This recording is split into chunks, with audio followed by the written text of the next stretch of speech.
TF comes in with an interesting question about upgrading to a new CPU on an older motherboard. And he would like to swap out a 2700X, 8 cores, 16 threads, with a Zen 3 5600X, 6 cores, 12 threads. And he has an Asus X470 Strix F motherboards. Now hold on just a second. Back that train up. We have to talk about something very important. The 5800X is garbage.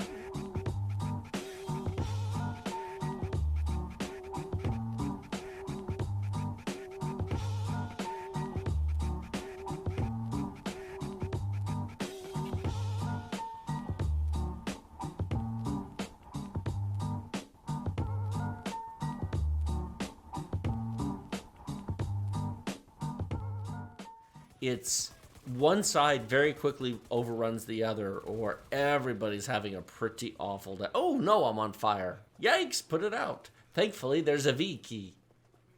Am I going to remember? No! Oh. Wow, all my armor's gone. My health is gone. Heal! Heal! Come on, heal! No, we're burning. Oh, we're almost dead. We're almost dead. We're almost dead. We're almost dead. Hit the heal key. You can hit. There you go. Hold V. Geez, it took you long enough, Tech. Don't you know how to video game? Hey, look at that. Instant health and armor. You know, we need to develop something like that to give it to our soldiers in the battlefield. Imagine you could be lying there dying, you got hit by a grenade, you're bleeding out, you're holding your guts in your hand, and you just reach down and you push the V key and suddenly, yeah, you're fine. You're okay. Get back into it. That'd be pretty cool. Or, you know, we could just skip the whole thing and not have real wars in general. How cool would it be if countries that wanted to go to war with each other instead had online video game tournaments and the winners of the tournaments determined the outcome of the conflict? So, like, okay, I am so sorry. Forget the politics for a minute. You know what? I'm just going to give you a simple answer to this. Won't 32 gigs be fine for the next 4 years? No, it's already not fine now. Exactly. I had 32 gigs in 2014. It's fine for some people. No. Here's the problem with your statement. You said, I don't see why. I'm sure you don't. Your failure to see has nothing to do with whether it's enough or not. You can get by with very low-level hardware and just suffer. If you're building a Ryzen 9 or an i9 machine in 2022, you should have 64 gigs of RAM. It's not expensive enough to matter. If you've got $450 to $600 for your CPU, $200 buys you 64 gigs of RAM. Don't buy 32 now and then go, well, maybe in a year or two I can upgrade. It's $100 difference between 32 and 64. If you are otherwise an i9 or a Ryzen 9 builder in 2022 with a high-end video card and a nice case and a nice power supply, you don't need the $100 that badly to almost have enough RAM, mostly, probably, kinda, depending. Seriously. I might be playing XCOM 2, or I've actually been playing a lot of BattleTech lately. BattleTech's a fun game. I'll have that open. Rogue will sit down and she'll be like, would you like to join me for a game of Overwatch or World of Warships? We played some Overwatch in the past 2 weeks. Sure. Okay, it'll be open in a minute. So it opens up, join her division, play. Maybe just play for 20 minutes. She's got to go prepare dinner. She's got to go chase the kids down or pick them up from school. Fine. Close that. BattleTech's right where I left it off. Yep. I don't have to close my other game. The idea of leaving your other game running while you open another game to play is not the kind of thing that I think a lot of people think of. In fact, I've seen a lot of posts from people who still say they still close everything on their machine because their mindset is like 10 or 15 years ago, back when we had 1 or 2 gigs of RAM. And if you didn't close everything, shut everything down, get everything out of the task tray, then your computer ran like crap. But you know what happens when you have a Ryzen 9 with 64 gigs of RAM? You just run everything. Moving right along to Cyberpunk 2077, this game ran way better than I expected, and yet way worse at the same time. Or rather, I should say, it will run worse in parts. Please watch my standalone review if you're serious about this. I go into it at great detail, but the TLDR version is we are at 80+% CPU usage. All the cores are being used. We are deep into the hyper-threading. The frame time graph is spiking all over the place. It is playable. It is absolutely positively playable, but it is not what I would call smooth and responsive. There's a lagginess to the controls, which is annoying, and on better machines that is not there. There is a hesitation to certain elements and parts that is not there on better machines. You totally could play this, but my goodness, it's absolutely maxed to the limit. The Division 2 came out in 2018 and runs amazingly well on this CPU in single player mode. As I detail in much greater detail in the standalone video, multiplayer, no. We are at 70% CPU usage, but thankfully we have a very smooth frame time graph. This was very playable. I played for an hour. I cleared several control points. It was nice. The frame rate's also not bad as well. We're averaging 66 right here in terms of our rolling average. It's 74 at the moment, but at 66. The game actually ended up with an average of 72 across about an hour of play. Very nice, totally playable. Stay out of the multiplayer, stay out of the dark zone. You'll be just fine on a i7 7700K, unless you want 144 frames per second.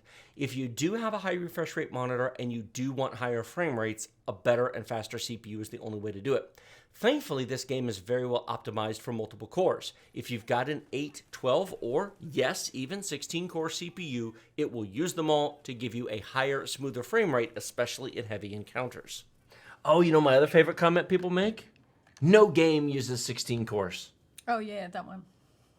I have shown benchmarks that show that's a lie. Not even new games. What year did The Division 2 come out? 2018. The Division 2 came out 4 years ago in 2018. I have shown footage of it running on a 16-core Ryzen 9 3950X using over 50% of the CPU. 16 cores, 32 threads, over 50% is basically all 16 cores. It was a very heavy multiplayer battle with 3 groups of enemies from 3 different directions, smoke grenades, drones. It was an excessively heavy battle. I have a ton of time in The Division. The Division, actually in single player mode and relatively ordinary stuff, will run remarkably well on a 4-core, 8-thread chip. An i7 6700K from 2015 will actually run The Division 2 remarkably well until you get into that battle. I was benchmarking. I was recording it. I was floored at how I had never seen it that smooth, and in a busy combat scenario like that, you're used to some slowdowns and you're used to hitches. There were no hitches. It was butter smooth throughout smoke grenades, through drones, through 3 groups of enemies. I was grouped up with another person. We were fighting together, and the frame time graph never blipped. It was bloody smooth as a rock. 4 years old. I get comments all the time. No games use over 8 cores. Well, guess what? It's Luke Skywalker's comment in The Last Jedi. Amazing. Every word you just said was wrong. The i5 6500 dates from 2015, and it was actually a pretty good CPU at the time for the money. 600 megahertz faster than the i5 6400 for about $20. That's pretty reasonable. However, 4 cores and 4 threads even back then did have its limits. It worked, it was functional, hey, it's even functional today, but it has its limits. You're watching some of those right here. This is not Ghost Recon Breakpoint. This is Ghost Recon Wildlands. Ghost Recon Wildlands came out in 2016, 1 year after this CPU came out, and before Intel even stopped selling 4-core, 4-thread i5s, which didn't happen until the 8th generation when they came out with 6-core i5s. This is a stuttery mess. 1080p, high detail, board graphics card, awfully overwhelmed CPU.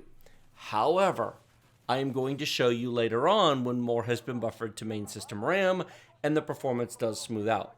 This is a first load after a fresh reboot, and you will notice that the performance is terrible, but it does get better the longer you play once the CPU has gotten the world rendered around you and it gets caught up.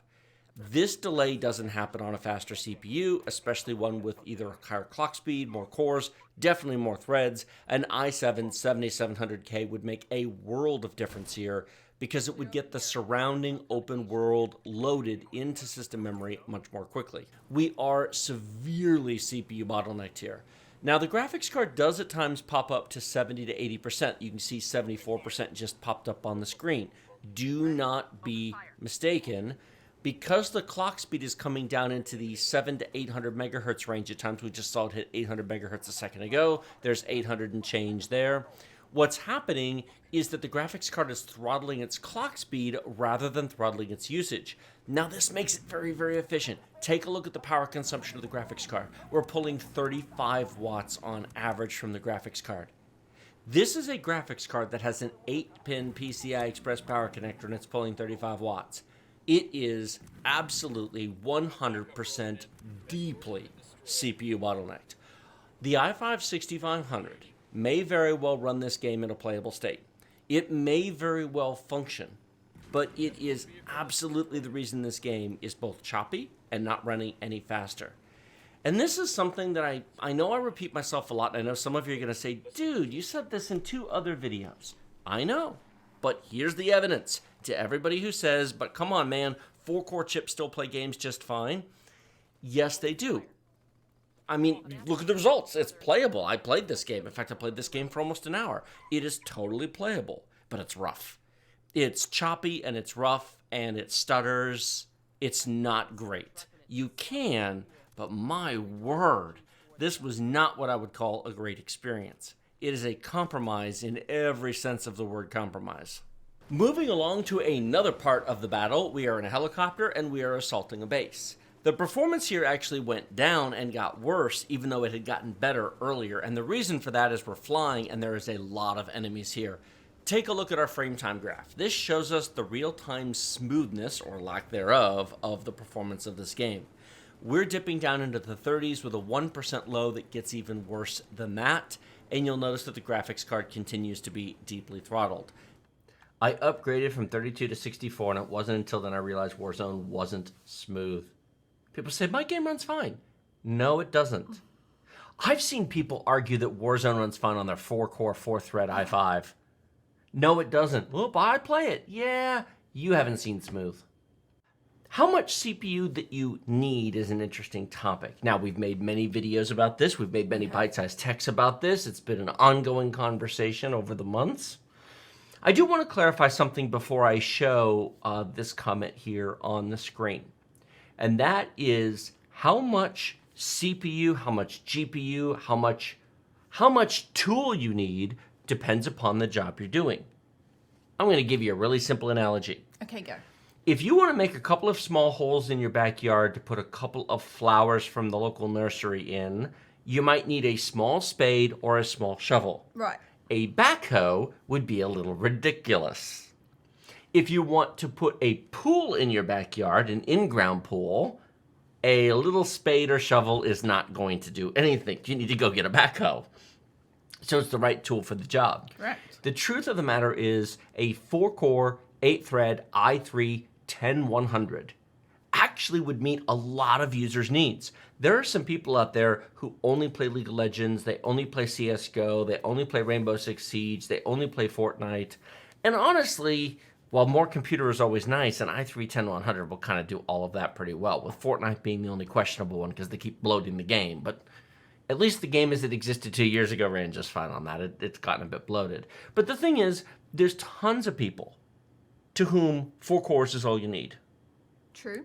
And then there's people who have one monitor and they play 3 to 5 year old games. They play indie games. They play Terraria. They play Defense Grid Awakening. They don't play Cyberpunk.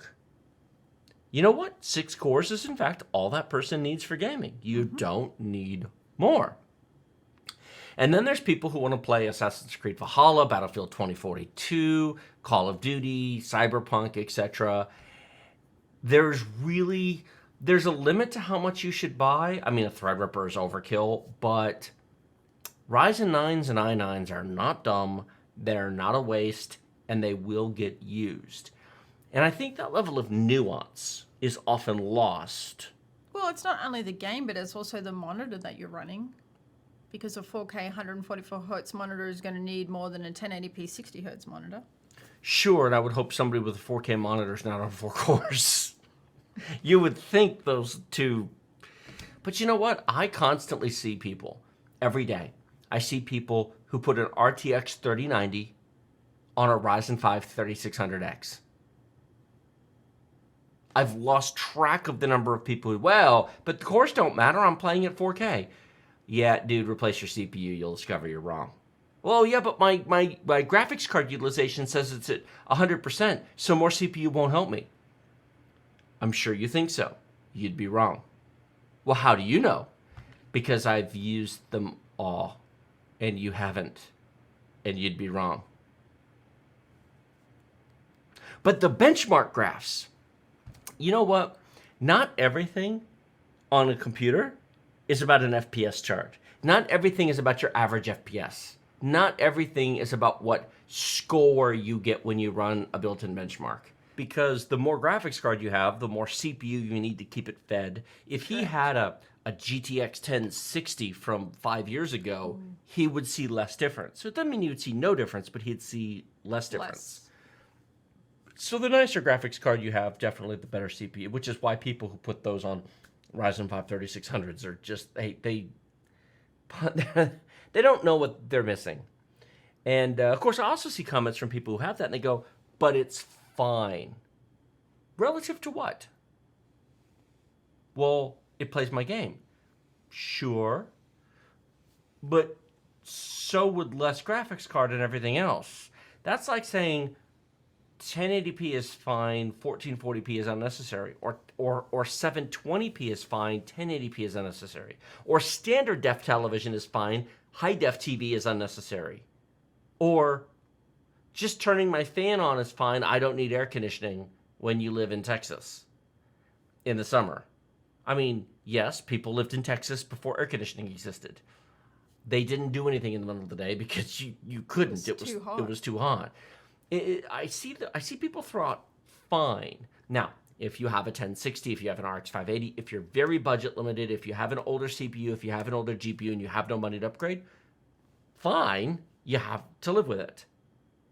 But if you have RTX 3080 money or RX 6800 XT money, upgrade your CPU. Because you think it's fine. How many of these comments have we gotten where people went, they upgraded and went, whoa.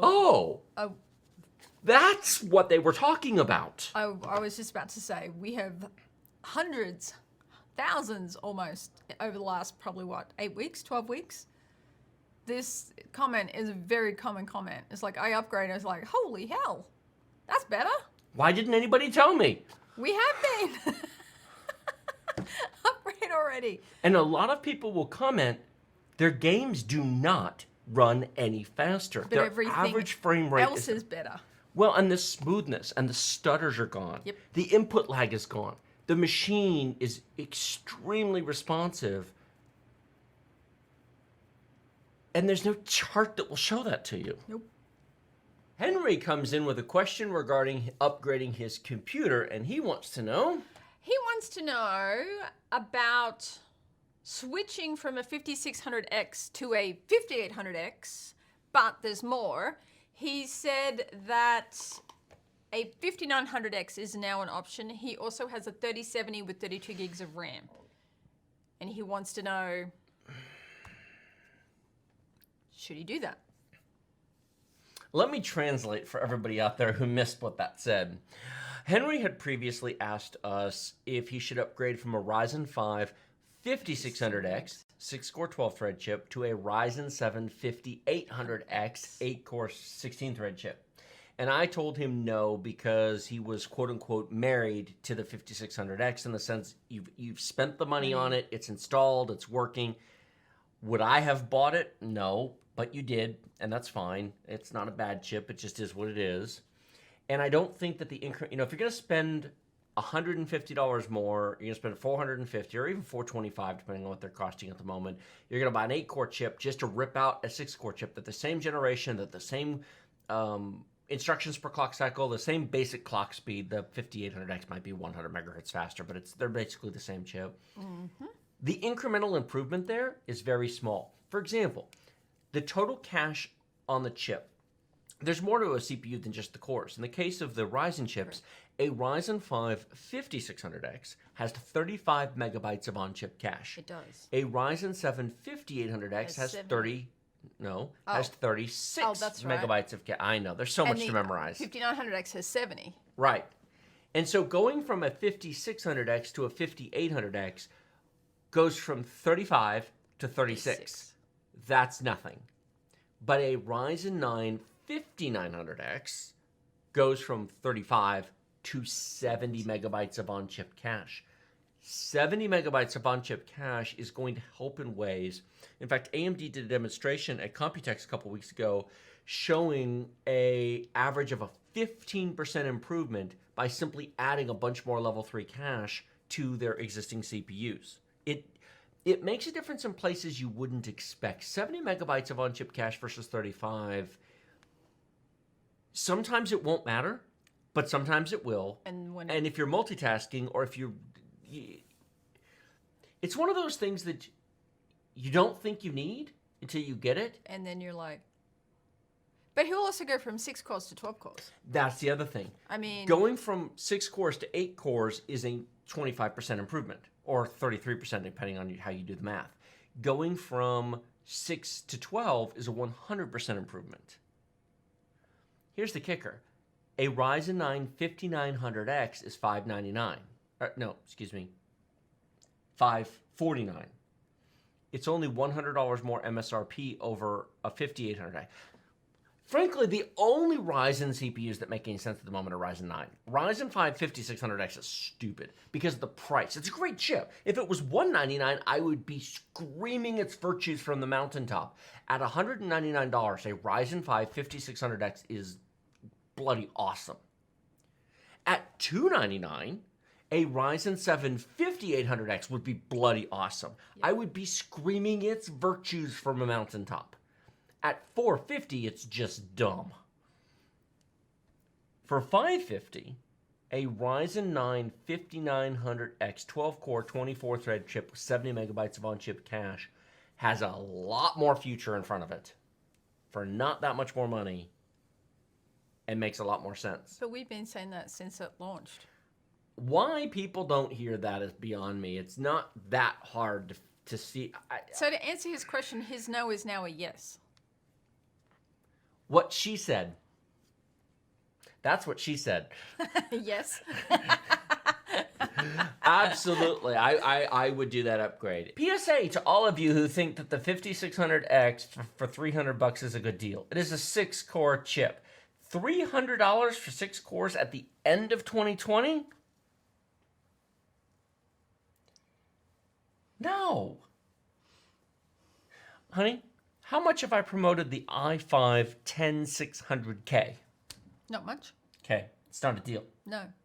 Occasionally, I'll talk about the i5 10400, which is $180, 6 cores, 12 threads. You have? I'll talk about the Ryzen 5 3600 6 core, because this has been available for like 160 to 180. It's currently 200. I think it's too much, but this was available for $159 this summer. I love this. This is amazing. You want to talk about the deal? Holy crap. If this were $159 right now, this would be the headline of this live stream. Correct. $300 for 6 cores?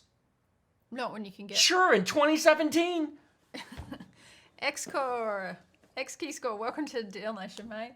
You're all welcome to disagree with me if you like. But 3.5 years ago, you could buy the i7 8700K 6-core 12-thread chip, which would run at 5 gigahertz with an appropriate cooler, for $350. So a 5600X today for $300 is not impressing me. For $420, You could have had a 6-core, 12-thread chip nearly 5 years ago. Okay, it wasn't almost 5 gigahertz. It wasn't quite as good as Zen 3, but a Haswell E 5820X on the X299, the X99 platform. The X99. In 2015, the predecessor to the 6800K. We weren't doing YouTube at the time, or I would have been covering it. Correct. 6 cores. All these people go, well, 6 cores is all you need. For the past year, sure. I get more people who say to me, 6 cores is fine for the next 3 to 5 years. To play Donkey Kong? Would you please pass what you're smoking? It must be good stuff. The number of people who are just itching to buy a 6-core frickin' CPU because they want 3 to 5 years of the future are, as far as I'm concerned, out of their mind. If that's you... Bonkers. Yeah, bonkers. You're absolutely bonkers. You do what you want. I would take an 8-core Ryzen 7 3700X over a 6-core Ryzen 5 5600X. Do you know what the 3700X would give you over the 5600X? Less spinny thing. I don't like the spinny thing. Do you know why? Because you multitask with 2 monitors. I do. You'd want the cores. Yeah. Faster cores help, but it's worth noting you would not actually want a single core 20 gigahertz CPU. It wouldn't actually be good. You need the multi-cores to be juggling multiple instructions and to swap prefetches and to use the cache effectively. You can't reduce the core count below a certain level and then just make them faster. You wouldn't want a 15 gigahertz 2-core chip. It actually would be horrible. There's a reason why they're going wide and they aren't pushing for faster. Part of it has to do with electromigration and the transistors. Part of it has to do with power consumption. There's a couple of reasons. But at some point, your computer's doing multiple things. You want separate cores because even though there's a large unified L3 cache, there's L2 and L1 caches unique to each core, and so it allows each core to have their own small micro cache. Correct. And they kind of can do their own thing without interrupting the others. An RX 6800 XT on an i9 9900K is fine. But it could be better. And a Ryzen 9 5900X or an i9 12900K or an i7 12700K will be noticed. It just won't be noticed in your average frame rate, and it won't necessarily be noticed in pretty bar graphs. But it's not a waste of money, especially if you can afford $1,000+ GPUs. I have spent hours upon hours upon hours. Hundreds of hours. Using a Ryzen 5, a Ryzen 7, and a Ryzen 9. An i5, an i7, and an i9. Not just running built-in benchmarks with scripts. And unfortunately, too many benchmarkers just have automated scripts. In fact, Linus, 6 days ago, Linus from Linus Tech Tips, he's building a new lab. He made a big deal about it, did a big announcement video, and he talked about wanting to develop his tools to run more automated benchmarks. Now, there's value in that in some respects, but if the computer just tests games and tests applications over and over while you're not sitting there, there's something missing in the experience beyond just a score, which is fine, but there's a real danger that all you end up with is some numbers in an Excel spreadsheet and you don't actually use any of it. We don't get the feel of it. The difference between a Ryzen 7 and a Ryzen 9 is not going to be apparent in a frame rate counter. But it is there. Upgraded to a 5900X and 32 gigs of 3600 RAM, paired with a 3080 for the Win 3, is night and day difference in the overall smoothness of my PC now. Was using a 3600X, 16 gigs of 3200 before, and always seemed to stutter or be slow in some games or heavier usage. I'm not crazy, people. Yep. Really. It's...